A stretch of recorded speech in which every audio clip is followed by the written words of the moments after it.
This video aims to show you how to sew a buttonhole on the Janome My Excel 18W. This is a buttonhole presser foot, and it has this thing at the end here which slides in and out. And what you need to do is slide that out, pop the button in place, and then close it back up so the button is sturdy and it won't fall out. Then what we need to do is remove the presser foot on the machine, and you do that by pressing the little red button at the back, and that'll just pop off. So we take that out, and then for safekeeping, always keep it inside your flatbed attachment. And then we need to put the presser foot onto the sewing machine. So I like to do this from the back, and you'll see that when you go to the back of it, it doesn't fit. And what you might not realize is that when the presser foot goes up and down, it's actually another option where you can go up higher, and you can hold that up. It won't stay up on its own, but you can hold it up, slide your presser foot in, and then without getting your thread tangled, close that on top, and then you have your threads to the side. Next step is we need to bring down the lever at the back of the machine. So there's two levers. This one just goes up and down. This one goes down and stays there. And if you look from the front, you'll see there's a little picture of a buttonhole on the front of that lever, which helps you remember that that's the buttonhole. So now we've got the press foot up and the lever down, we now need to change the settings on the machine. So on these settings here, on these different stitches, we have got the first one, which is a buttonhole stitch. What we need to do is change that all the way down until the red indicator is in the buttonhole setting. And then we need to look at the width and length. So above the lid is a sewing guide, and the first one here is for the buttonhole.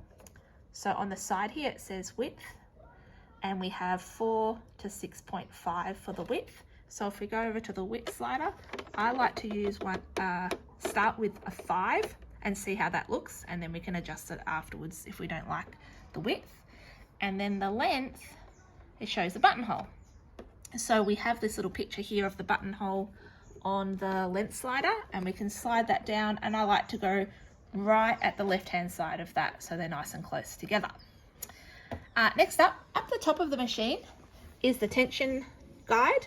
Now normally we have that set at 4, but for buttonholes we're going to slide that down to 3 just to release the tension on the upper thread a little bit while we do buttonholes. Okay, so now we've got our foot on, our lever down, and all our settings set up for the buttonhole. We are now going to sew a buttonhole, or 2 buttonholes actually. Get some fabric. Always have your fabric folded in half. One layer of fabric is not enough. It can tear the fabric and pucker. So always have at least 2 layers for your buttonhole stitch. I'll turn it on at the side. And you must remember to bring your presser foot down, because you're not used to using a presser foot, this presser foot. It might look, especially if you're doing thick fabric, it might look like it's down when it's actually still up. So holding on to the top thread so it doesn't get tangled, we're going to start just putting our foot on the foot pedal, and you'll see the machine starting to do our buttonhole.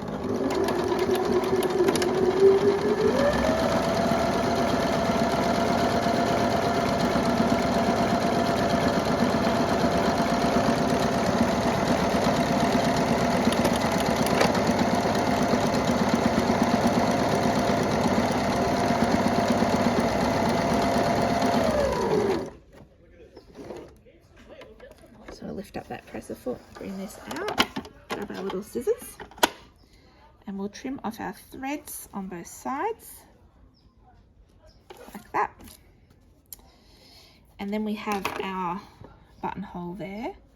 And what we need to do now is cut it down the center. So I like to fold my buttonhole in half and just snip in the middle. And then just use the thread scissors to carefully cut. Some people use a seam ripper for this, but I find that you can accidentally slip and cut your buttonhole completely open. and I'll show you in a sec how the button will fit right through that hole.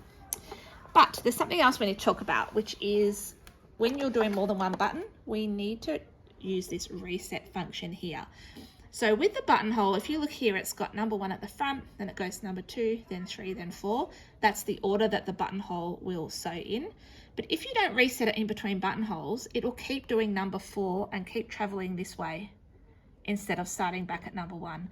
So to reset it, we use the stitch wheel on the side and we just go out to the stitch number 1 and it makes a big click, and then we just head back to the buttonhole. So I'll do another buttonhole. So sliding it in.